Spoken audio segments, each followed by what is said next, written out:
সুপ্রিয় শিক্ষার্থীবৃন্দ, চ্যানেলে আসার জন্য ধন্যবাদ।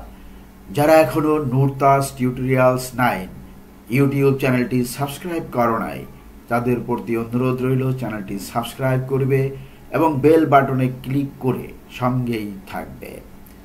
আজকে চতুর্থ শ্রেণীর বন্ধুদের জন্য রয়েছে সাধারণ ভগ্নাংশ অর্থাৎ অষ্টম অধ্যায়ের 8.6 হর খুঁজে বের করা, পৃষ্ঠা 100। চলো তাহলে শুরু করি। এই দেখো, এখানে 8.6 সাধারণ হর খুঁজে বের করব। চলো আমরা ভিন্ন হর বিশিষ্ট ভগ্নাংশ শিখি। তোমার কাছে একটা ফিতার 3/2 অংশ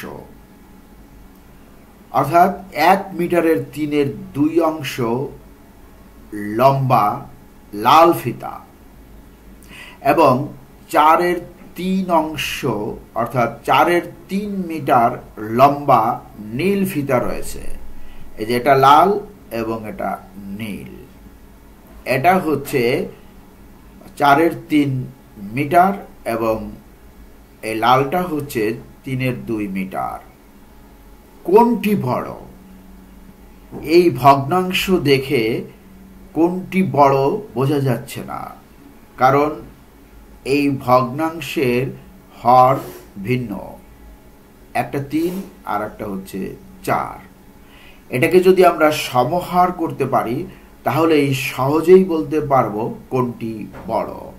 আমরা কেন এই ভগ্নাংশগুলোকে সাধারণ হর বিশিষ্ট ভগ্নাংশে রূপান্তর করি না? ও হ্যাঁ, যখন হরগুলো একই হয় তখন যে ভগ্নাংশের লব বড় সেই ভগ্নাংশটি বড় হয়। এখন দেখো, 3/2 এবং 4/3, এই 3 এবং 4কে সমান করতে হবে। তাহলে কি করতে হবে? এই 3-এর নামতা পড়তে হবে এবং 4-এরও নামতা পড়তে হবে। নামতা পড়ে যখন সমান হবে তখনই সেটাকে আমরা সমহর বলবো। তাহলে নামতা পড়ি: 3 দ্বিগুণে 6, 3 3-এ 9, 3 4-এ 12, এভাবে নামতা পড়তে থাকি। 4-এরও এভাবে নামতা পড়তে হবে। 4 অক্ষে 4, 4 দ্বিগুণে 8, 3 4-এ 12। এখানে 12 আর 12 সমান হয়ে গেল, কিন্তু এই 4কে কত গুণ করলে 12 হলো? 3 4-এ 12, 3 গুণ। আর এখানে 3কে 4 গুণ করলে 12 হলো, 3 4-এ 12। যেহেতু আমরা হরকে 4 গুণ করেছি, লবকেও 4 গুণ করতে হবে। তাই 4 দ্বিগুণে 8 হয়ে গেল। এটা হয়েছিল 2 দ্বিগুণে 4, এটা হয়েছিল 3 দ্বিগুণে 6, এটা হয়েছিল 3 দ্বিগুণে 6, 3 3-এ 9, 3 4-এ 12। তাহলে আমরা দেখলাম যে 3-এর নামটা হচ্ছে 3 দ্বিগুণে 6, 3 3-এ 9, আর 4-এর নামটা হচ্ছে 4 দ্বিগুণে 8, 3 4-এ 12। যখন 12 সমান হয়ে গেল তখন এটার লব হলো 4/3-এর লব হলো 3 হয়ে গেল 9 আর 2 হয়ে গেল 8। এখন আমরা যে নতুন ভগ্নাংশ পেলাম, 3/2 হয়ে গেল 12/8 এবং 4/3 হয়ে গেল 12/9। তাহলে একটা ফিতার যদি 12 ভাগের 8 ভাগ তুমি লাল করো এবং 12 ভাগের 9 ভাগ যদি নীল করো, তাহলে 8 ভাগ বড় না 9 ভাগ বড়? নিশ্চয়ই বলবে 9 ভাগ বড়। তাহলে এই 12/8 পেয়েছিলাম 3/2 থেকে, অর্থাৎ এটাকে আমরা 4 গুণ করেছিলাম, 4 দ্বিগুণে 8, 3 4-এ 12। আর 12/9 পেয়েছিলাম 4/3-কে 3 গুণ করে, 3 4-এ 12 এবং 3 3-এ 9। তাহলে আমরা বলতে পারি 3/2 4/3 অপেক্ষা ছোট। এখন এই নীল ফিতাটি বড়, এটা আমরা বের করলাম, কিন্তু কত বড়, অর্থাৎ দৈর্ঘ্যের পার্থক্য কত, এটাও একটু নির্ণয় করব। পার্থক্য খোঁজার সময় আমরা নিম্নরূপ বিয়োগ করি, বড় সংখ্যা থেকে ছোট সংখ্যা। কিন্তু আমরা 4-এর 3 থেকে 3-এর 2 বিয়োগ করতে পারি না। এখন তাহলে আমরা কি করব? আমরা লক্ষ্য করি 4-এর 3 থেকে 3-এর 2 বিয়োগ করতে না পারলেও 12-র 9 থেকে 12-র 8 করতে পারি। তাহলে আমরা 4-এর 3 থেকে 3-এর 2 বিয়োগ করতে হলে 4-এর 3-এর পরিবর্তে লিখব 12-র 9, যেহেতু 12-র 9 বড় আগে লিখব, এবং 3-এর 2-এর পরিবর্তে লিখব 12-র 8। এখন 9 থেকে 8 বিয়োগ করলে হয় 1, অর্থাৎ লব থেকে লব বিয়োগ করলাম হলো 1 এবং হর একই থাকলো। এখন বিয়োগ করা সহজ হয়ে গেল। এই যে আমরা 12-র 8 এবং 12-র 9 কোথা থেকে পেলাম? ওই সমহর করে, এই যে এখানে সমহর করে পেয়েছিলাম, মনে আছে না? তাহলে পার্থক্য হলো কি? 12-র 1, এটা একক বলে, মিটার। কত মিটার পার্থক্য? 12-র 1 মিটার পার্থক্য। অর্থাৎ লাল ফিতাটি নীল ফিতা থেকে 12-র 1 মিটার ছোট।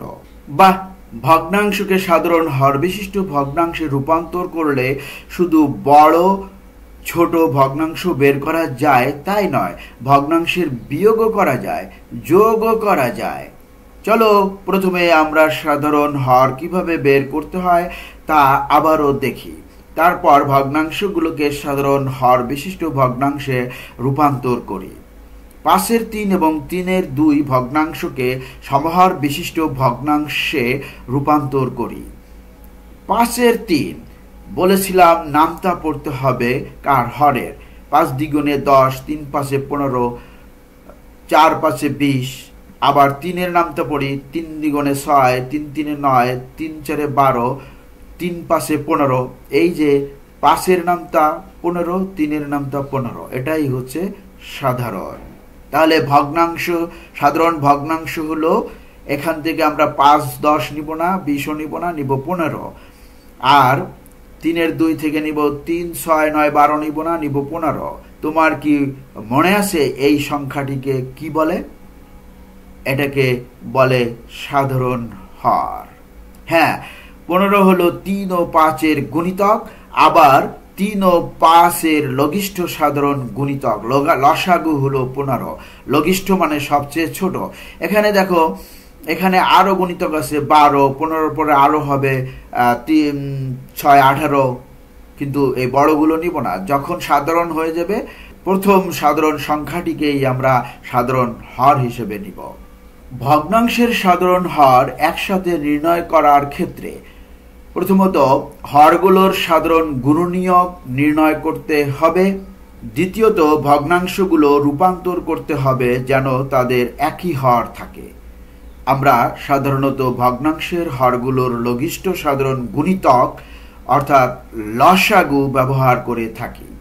যেমন আমরা 5-এর 3 এবং 3-এর 2 এর লসাগু পেয়েছি 15, হরের লসাগু পেয়েছি 15, এবং ভগ্নাংশের গুণ হয়ে গেছে। যেমন 5-কে 3 গুণ করে পেয়েছি 15, 3-কেও 3 গুণ করে পেলাম 9, 3-কে 5 গুণ করে পেলাম 15, 2-কেও 5 গুণ করতে হবে 10। অর্থাৎ ভগ্নাংশকে একই সংখ্যা দ্বারা গুণ করতে হবে।